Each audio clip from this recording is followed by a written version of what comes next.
Assalamualaikum warahmatullahi wabarakatuh. Halo semua, perkenalkan nama saya Khairul Hafiz dengan NIM 2230404088. Di sini saya akan menjelaskan tentang konsep dasar manajemen sumber daya insani. Selamat menonton, have fun. Oke, di sini saya akan menjelaskan tentang pengertian manajemen sumber daya insani. Manajemen sumber daya insani adalah ilmu dan seni yang mempelajari tentang perencanaan, pengorganisasian, pengarahan, dan pengendalian sumber daya manusia untuk mencapai tujuan yang telah ditentukan. Dari pengertian tersebut, manajemen sumber daya insani dapat diambil 4 fungsinya, yaitu yang pertama planning atau perencanaan, yang kedua organizing atau pengorganisasian, yang ketiga actuating atau pengarahan, yang keempat controlling atau pengendalian. Pentingnya manajemen sumber daya insani terdiri dari 3. Yang pertama, menghasilkan sumber daya manusia yang berkualitas. Yang kedua, menciptakan lingkungan kerja yang kondusif. Dan yang ketiga itu meningkatkan kesejahteraan tenaga kerja. Ruang lingkup manajemen sumber daya insani terdiri dari 3 macam.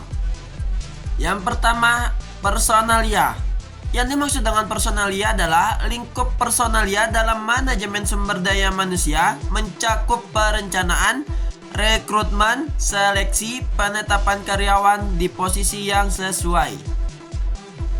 Yang kedua, kesejahteraan. Yang dimaksud di sini yaitu lingkup kesejahteraan dalam manajemen sumber daya insani berfokus pada kesejahteraan fisik, emosional, dan sosial karyawan. Dan yang ketiga itu terakhir, hubungan industrial. Lingkup hubungan industrial dalam manajemen sumber daya insani mencakup interaksi antara perusahaan dengan serikat pekerjaan, asosiasi profesi, dan pihak terkait lainnya. Selanjutnya, perkembangan manajemen sumber daya insani. Faktor dari perkembangan manajemen sumber daya insani ada 5. Yang pertama, perkembangan pengetahuan manajemen yang dipelopori oleh Taylor.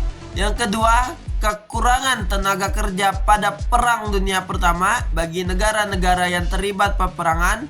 Yang ketiga, kemajuan yang dicapai serikat-serikat pekerja. Yang keempat, semakin meningkatnya campur tangan pemerintah dalam hubungan antara majikan dan buruh.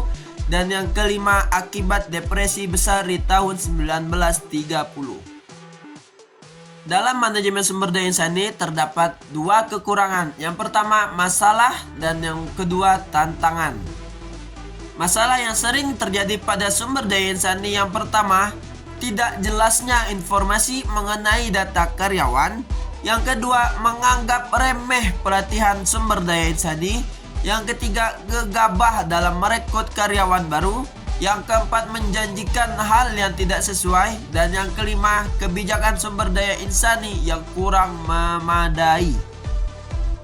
Tantangan eksternal yang sering terjadi pada manajemen sumber daya insani yang pertama, perubahan lingkungan bisnis yang cepat. Yang kedua, keragaman tenaga kerja. Yang ketiga, globalisasi. Yang keempat, peraturan dari pemerintah. Dan yang kelima, perkembangan pekerjaan dan peranan keluarga. Sedangkan tantangan internal dalam manajemen sumber daya insani yang pertama, fleksibilitas. Yang kedua, bisnis kecil. Yang ketiga, teknologi. Yang keempat, budaya organisasi. Dan yang kelima, serikat pekerja. Baik, mungkin hanya ini saja yang dapat saya sampaikan mengenai konsep dasar manajemen sumber daya insani. Kurang lebihnya saya mohon maaf. Wassalamualaikum warahmatullahi wabarakatuh. See you next time. Thank you for watching. Bye.